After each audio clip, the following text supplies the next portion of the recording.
Jọba lọ Olúwa, máa jọba lọ Olúwa, ọba tá kò lè rọ̀ lóyè, alágbára tá kò lè ṣẹ́gun ni, ìjọba rẹ̀ dùn mọ́ mi yéye o, máa jọba lọ Olúwa. Welcome to your favorite channel. Today we'll be doing reflection 54. I'll be taking our passage from Judges chapter 11. We use Gibbs framework. This passage we start with description. Here it recounts the stories of Jephthah, a mighty warrior who was the son of Gilead and a prostitute. Because of his lineage, he was driven away by his half-brothers and lived in exile, where he gathered a band of adventurers. When the Ammonites waged war against Israel, the elders of the Gilead sought Jephthah's leadership. He agreed under the condition that he would be their leader if victorious. Before battle, Jephthah attempted diplomacy with the king of the Ammon, recounting Israel's history and justifying their right to the land. However, the Ammonite king rejected his message. The Spirit of the Lord came upon Jephthah, and he made a rash vow to sacrifice whatever greeted him first upon his victorious return. After defeating the Ammonites, his only daughter came out to greet him. Despite the devastation, he fulfilled his vow after she spent 2 months mourning her fate. This event led to an annual tradition where the young women of Israel commiserated her. How do I feel? The passage provoked a deep emotional response. There is an admiration for Jephthah's faith and courage in battle, yet profound sorrow for his daughters due to the rash vow that he made. His tragic mistake highlights the dangers of impulsive commitment, creating frustration at his inability to seek alternative solutions. The daughter's submission and acceptance of her fate also inspire both respect and sadness. The story challenges the reader to struggle with the tension between duty, faith, and human suffering.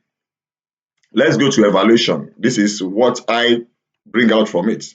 The passage presents both positive and negative aspects. Jephthah's faith in God and military leadership demonstrates qualities of strength and reliance on divine guidance. However, his hasty vow illustrates a critical flaw, speaking without wisdom or foresight. The text serves as a warning against impulsive declaration and underscore the gravity of one's word before God. Additionally, the daughter's unwavering obedience reflects a deep reverence for divine commitment, though the ethical implication of her sacrifice raise troubling questions. Analysis.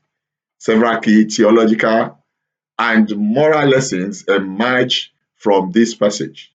First, it emphasizes God's sovereignty in delivering Israel from his enemy, reinforcing that victory comes from divine assistance rather than human effort alone. And secondly, the passage highlights the dangers of making hasty vow, an issue echo in Proverbs chapter 20, verse 25, and Ecclesiastes chapter 5, verse 4 to 6, which caution against rash commitment. Jephthah's stories align with broader biblical theme regarding the powers of word, according to James chapter 3, 5 to 6, and the need for wisdom in making decisions. However, his daughter's response exemplifies submission to divine authority, though the ethical dilemma or fulfilling such a vow remain subject of theological debate. Conclusion. Reflecting on this story, I recognize the importance of faith while also understanding the necessity of wisdom and discernment in commitments made to God and to others. Jephthah's story warned us against rash vow, emphasizing the responsibilities of one's word in any time. In addition, it highlights the weight of leadership and the unforeseen consequences of personal decision. The story also serves as a reflection on cultural traditions that emerge from significant historical events and their lasting impact on the community.